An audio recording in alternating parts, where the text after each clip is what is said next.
Hey guys, Pops here. Welcome back to the eBay shop. Coffee time this morning, and we're out here to pull some orders for the day. And we're going to talk about a subject I didn't think would probably ever come up on this channel, and that's Barbies. So we're going to look into them. We've got a huge lot of them, and we'll talk all about buying them, identifying them, and reselling them on eBay. But first, we've got a bunch of orders to pull. All right, so first it looks like we've got some Department 56. I'm going to just go grab it all, get it up here at one time. All right, so we've got a Christmas Carol first, a Christmas Carol Cottage, that's this one here. That one actually sold for $25 plus shipping. We've got the Poultier, I think I said that right. That's this guy right here. And that one sold for $10.19 plus shipping. Quilly's Antiques, that little antique shop right there. And that one sold for $16.11 plus shipping. Finally, we have this little Lemax wooden bridge. We had 65 cents in this, and it sold for $6.37 plus shipping. All right, the next couple of things we're after, if you watched the previous video, we talked a little bit about the laptop challenge we're trying to do. We're trying to get a laptop bought. We're trying to only spend $100 on it. We spent about 30 of those dollars on a few items. Some of those have sold, or some of the pieces off of those have sold. So we're gonna go grab a few of them. Some already went out the door with Thursday night, Friday morning orders. These ones sold over the weekend, so we're gonna grab those and see what actually went out. All right, first one is some replacement parts for a Sunbeam mixer.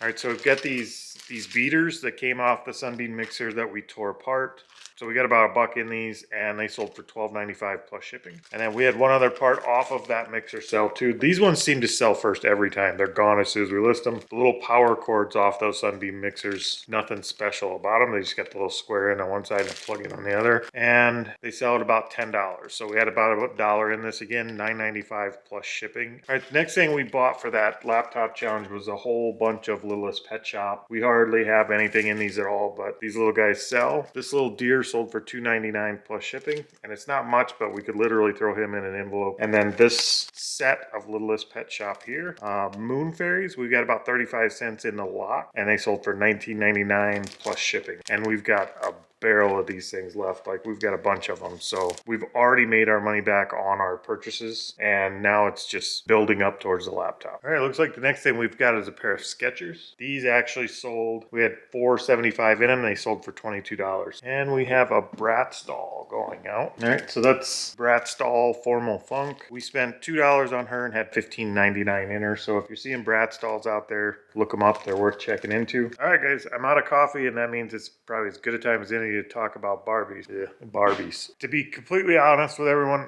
if you ever found Barbies out in the wild like this, not in packages, out of their boxes, most of them not even in their clothes, this isn't something I would recommend you pick up. It's an insane amount of work, and the return is not that great. It can be really good, especially if you're finding the right Barbies, but unless you're wanting to hone your skill on figuring out what the Barbies are, identifying them and listing them, I wouldn't do Barbies casually, put it that way. 9 times out of 10, people are trying to identify Barbies by picking them up and Google Lensing them based on what they're wearing. What we found out pretty shortly is when kids play with Barbies, if they're out of the package and they've been played with, there's almost a 90% chance that they're not in the clothes they came with. I think maybe 2 of these were in the clothes that they actually came with, and that's only because they were like this girl here, and part of her clothes are actually sewn to her head. Like, you literally can't change her clothes on part of her. That said, let's get into talking about how we actually found the Barbies, how we identify them, and get to this point. Okay, so if you've been watching the channel for a little while, you know we bought a large lot of Barbies off Kevin Commonwealth Picker. It was on a charity auction. We paid up for them. We're still a little bit worried we may or may not break even, but that wasn't the point. It was for a good cause, and we're gonna make the best out of it we can. So we've spent the last week or so going through Barbies, and we put a ton of hours into going through Barbies and getting these all identified. So we're going to talk about how we did that. So here's Graham's. I don't like the camera. Okay, I played with them as a kid. I loved Barbies as a kid. Like Corey said, the one big thing with Barbies is you may not be able to identify them just by their clothes. You also can't 100% identify them by their hair. Like this Barbie, who is a Teen Talk Barbie, she has some braids, but she typically does not have braids. So we identified her somewhat by her earrings, her face, and the fact that she talks. Not very good, but she talks. Let's go over to the computer and I will show you how to identify this Barbie. And I am by far no expert on it, but I'm going to show you how I identified her. This is our one and only computer that we have. It is why we are doing the Mac challenge. So I can have this computer and Corey can have his Mac. We learned with the help of my daughter, who helped identify a bunch of these, that there's a website out there that will help you identify them to a degree. The years are off by about a year for most of the Barbies, so you have to go a year under. So this Barbie has dark hair. She is a darker Barbie. The way that we have figured out how to identify them is on the back of the Barbies, they have two dates. They have one on their neck and they have one on their body. The body is not as big of a deal as the one that is up on her neck. So the one on her neck says 1990 Mattel Inc. So we go out to this website. It is called fashiondolls.de. So it is not a US site. You will have to have it translated. It does translate when you pick it. You'll go to Head Mold Gallery, which is where you will use the date from the Barbie's head to figure out which Barbie you have. They go all the way back to 1958, all the way to 2022 Barbies. So this one, like I said, had a 1990 date on her head. So looking at this Barbie and looking at my screen, I have figured out that she is actually the 1990 Teresa face mold. So if you go into the Teresa face mold, it will pull up a new website, a new browser whatever thing. So then once you find that, the way we have done it is you can pull up each one of the pictures and each Barbie has different eyes or bangs. So the eyes are the big thing that unless they're being redone, which some people do. You said doo-doo. The Barbie's eyes have different features. Some have stars, some have lines and dots, some have multiple dots. They are different colored. So this one, she has a dot up in her iris, the black part of her eye. She also has brown underneath and her eyes are primarily blue. And then the other thing to look for is her eye makeup. So some of them have eyelashes, some of them have different colored eyeshadow, but also look, so some of them have eyelashes only on top, some of them have them on the bottom, some of them have just a line. That is where you go through the website and you just kind of scroll through each picture to see which one you see that looks the same. The other key feature with this Barbie is she has a tattoo. It does not come off. It is actually on there. It is meant to be on there. So as you scroll through, you won't see that on the face mold thing just because it is just the face. So we just scroll through looking at the different features on the eyes to see which one matches our Barbie. And as you can see, some of them have triangle pieces in their eyes. You just keep scrolling through. I have looked at tons and tons and tons and tons of Barbies lately. So like this one, it has dots, it has lines, it has purple and pink eyeshadow. The big identifier with some of the Barbies are they have fancy colored highlights in their hair. So that does help with those too. Okay, so this is my Barbie. She has the exact same eyes. She has the exact same hair. She has the same lipstick. So once we do that, you can copy what they call it. Again, this one says it's 1999, but when you search for that, it will probably come up with 1998 when you Google search. So here is on eBay, of course. It popped up. Here is this Barbie, and as you can see, she has the same leg tattoo as that one. So she is actually Butterfly Art Teresa. Fabulous name to have. So proud to have a Barbie named after me. That's how we identify it.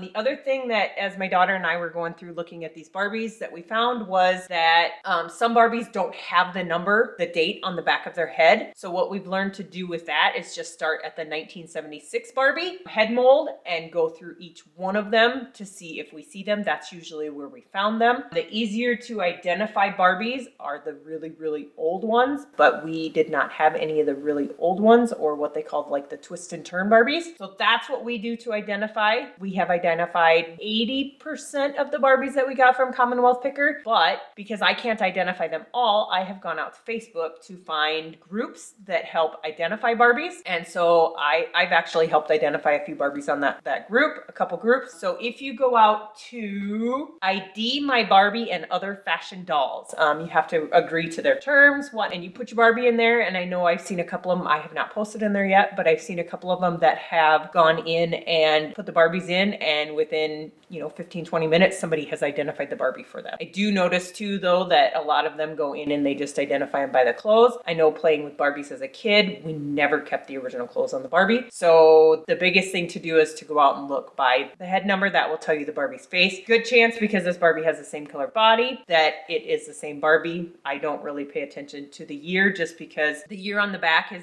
on the body is the year that they made the mold for this body. So it wasn't actually manufactured in 1966 like the mold, like the body says. It was manufactured, this one, in 1998, 1999. All right. So if you get a bunch of Barbies that are without clothes, or you have a bunch of extra clothes and accessories, what do you recommend they do with those? Are those worth anything? Okay, so the Barbie clothes and the Barbie accessories, their shoes, their crowns, their hats, if they wear them, they're worth money too, because people want to put together, you know, if they have this Barbie and they're a collector, or they want to start collecting, you know, not necessarily in new box Barbies, and they're missing one little piece to put their whole Barbie together, they will go out there and look for that Barbie. Those are the those are the things that get lost when when your kids play with them or whatnot, you know, as you've saved them over the years. So you just go and put those on there as well. Sometimes the clothes are worth more than the Barbies. So you can sell the naked Barbie and sell the clothes separately. You do the same thing with those. There's not a website that I know of. So to identify the clothes,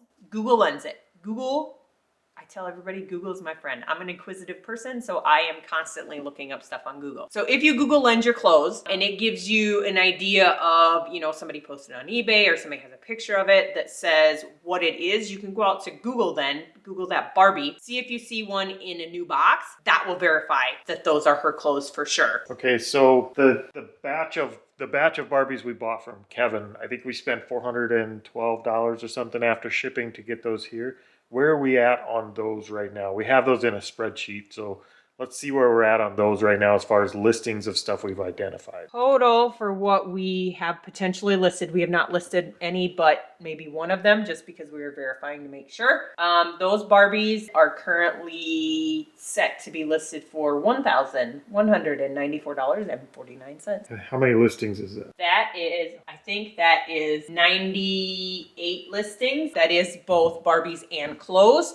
So, but it is a majority of Barbies. And I do have a bag of Barbies that I think there's probably 10 or 15 in there that I'm going to post on that ID My Barbie group, just so that I can have help figuring out who they are. Because I've looked through all the Barbies probably 10 times and I cannot identify them. So that's kind of our last ditch effort to identify weird Barbies. Yep. All right, guys, so that's our Barbies. We've like Graham said, we have quite a few left to go. We've got bags, we've got mail totes, probably 15 to 20 Barbies left to go after the ones you see spread out here. We'll get all those in the sheet. We'll get them set up online. One thing we don't know is how well these actually sell. We haven't put them up there, so we don't know if they sell yet. So we're gonna have to keep you updated on that. But looking at comps on eBay, it looks like sales through rates are slow. It looks like people are selling them. They're on eBay. We've got prices. Everything looks good. Now it's just a matter of, can we sell them? Will they sell? And we are going through each one of these, and we are brushing their hair out, and we're going to order a Barbie stand so we can stand them up and get good pictures. We'll do the best we can to make sure they sell, and then we'll just have to let you know, and we'll see how they do. All right, guys, so that was it for Barbies. If you know more about Barbies than we do, and there's a pretty good chance if you've ever owned a Barbie, you know more about Barbies than we do, let us know if we missed anything. If there's something we're leaving out here, leave it in the comments below. I'm certain we missed some good stuff, but we did the best we can, and we're hoping to learn too. So be sure to comment if you know of something we missed. In the meantime, we've got some more orders to pull, so let's go grab what's left to get shipped out today so we can finish packing. First piece is a cobblestone corner train track piece. That's one of these right here. All right, looks like we had about 65 cents in this, and it sold for $2.99 plus shipping. And we've got a trivia game that sold. Guys, right up here. We got two of these from a thrift store. They're Godfather trivia games. They're new, sealed in the plastic. We got $3 in that, and that sold for $12 plus shipping. And we've got a Harry Styles canvas poster. Look at that guy there. I won't unroll it, but I will put a picture of this up on the screen so you can see what it looks like. We got those out of a bin store for $1 a piece, and I believe he sold for $14.99 plus shipping. We have some Indiana America glass. These are 12 Days of Christmas glasses from Liberty. Let's see. Nope, they're down here. These, they left us a note on telling us not to put invoices in and pack them good and all the usual rigmarole from drop shippers. So it's a drop shipper, not a problem. We actually don't mind selling to drop shippers at all. I don't know why they try to hide that they're drop shippers. We're more than happy to work with them as long as we're getting what we listed it for. We don't care who buys it. Those ones, let's see, we had $10 in those and they sold for $38.25 plus shipping. And then we have a bean pot. Garage selling this summer, our first real summer of really hitting it since August. We were going to garage sales pretty hardcore. We must have seen one of these at every other garage sale, it seemed like. I don't know where they came from or why there's so many around, but we saw them in every color. It's like a stoneware bean pot. Apparently at some point these got really popular because they were everywhere. We picked 2 of them up and then we started realizing these things are everywhere. We're just gonna stop picking them up. So we had $5 in those and it did sell finally for $28 plus shipping. And then we have a DVD. This guy here from the bin store. I'm not even gonna try and pronounce that. Yeah, that was from a bin store. So we had a dollar in that and that sold for $51 plus shipping. Watch out for those weird DVDs. If you've never seen it or heard it or recognize it, look it up. It might be worth something. It's kind of our rule of thumb with that. So that one's actually a Blu-ray set. And that's it for today, guys. So we're gonna get to packing these and get these out of here and get them up to the post office.